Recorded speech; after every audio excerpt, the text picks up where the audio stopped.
Oke, mari kita bedah satu topik penting. Hari ini kita akan masuk ke tahap paling akhir, tahap puncak dari cara tubuh kita menghasilkan energi. Siap? Jawabannya bukan rupiah atau dolar, tapi satu molekul kecil yang jadi bahan bakar untuk hampir semua aktivitas sel di tubuh Anda. Kenalan dulu, ini dia ATP. Anggap saja ini adalah energi instan yang bikin kita tetap hidup.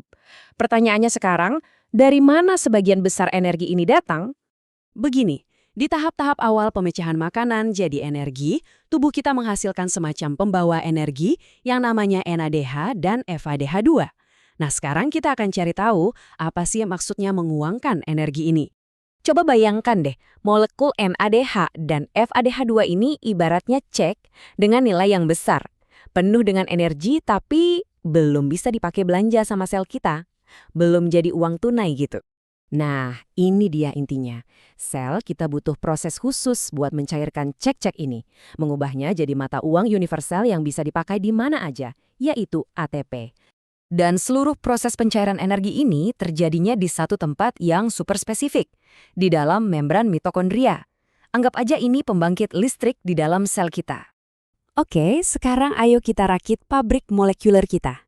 Pertama, ada kompleks-kompleks protein ini. Mereka tertanam di membran, dan merekalah yang akan membentuk rantai transport elektron kita. Ini mesin-mesin utamanya. Terus, kita butuh kurir kan? Nah, inilah mereka.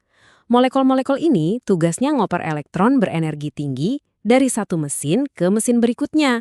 Mirip banget kayak lari estafet atau orang lagi baris ngoper-ngoper ember air. Dan ini dia mesin pamungkasnya. Ingat baik-baik yang satu ini ya. ATP sintese, ini adalah bintang utamanya. Disinilah ATP, si uang tunai energi kita, akhirnya diproduksi massal. Nah, sekarang kita coba ikuti perjalanan satu molekul NADH. Kita lihat apa yang terjadi sama cek yang satu ini. Prosesnya ada 4 langkah simpel. Pertama, NADH menyetor elektronnya di kompleks 1. Lalu, elektron ini dioper-oper, yang tenaganya dipakai buat memompa proton. Terakhir, oksigen yang kita hirup, menangkap elektron itu. Dan aliran proton yang kembali masuk lewat ATP sintase, itulah yang menghasilkan ATP. Jadi, dari satu molekul NADH yang memulai perjalanan ini, energinya cukup untuk menghasilkan 3 molekul ATP. Lumayan kan? Oke, sekarang giliran pembawa energi kita yang satunya, FADH2. Jalurnya agak beda sedikit nih, dan hasilnya juga beda. Nah, yang menarik soal FADH2 ini adalah titik startnya. Dia nggak mulai dari awal, dari kompleks 1, dia langsung masuk di tengah-tengah, di kompleks 2. Akibatnya, dia jadi kelewat satu pompa proton pertama.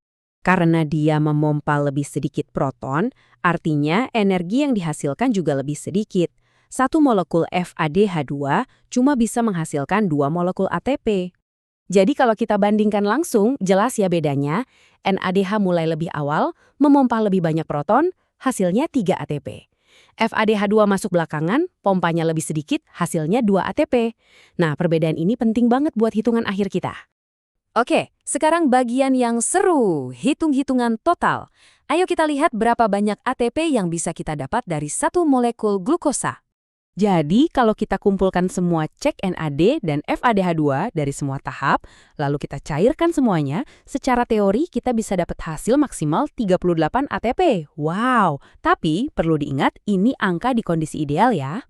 Nah, mungkin Anda pernah baca atau dengar angka lain, yaitu 36 ATP. Kok beda? Tenang, ini bukan salah hitung. Ada alasan yang bagus banget di baliknya. Jawabannya, ada ongkos kirim. Jadi, 2 molekul NADH pertama itu dibuatnya di luar pabrik mitokondria. Nah, buat masuk ke dalam, mereka harus bayar ongkos sebesar 2 ATP. Jadi, hitungannya jadi gampang kan? Dari total ideal 38 ATP, kita kurangi 2 ATP buat ongkos kirim tadi. Hasil bersihnya adalah 36 ATP. Nah, inilah angka yang paling sering kita temui. Ini benar-benar proses yang luar biasa ya. Jadi mesin kehidupan kita. Tapi ini juga yang bikin kita berpikir, betapa rapuhnya sistem ini. Kalau satu bagian kecil saja dari mesin ini rusak, apa yang akan terjadi? Ini menunjukkan betapa pentingnya setiap detail dalam biologi kita.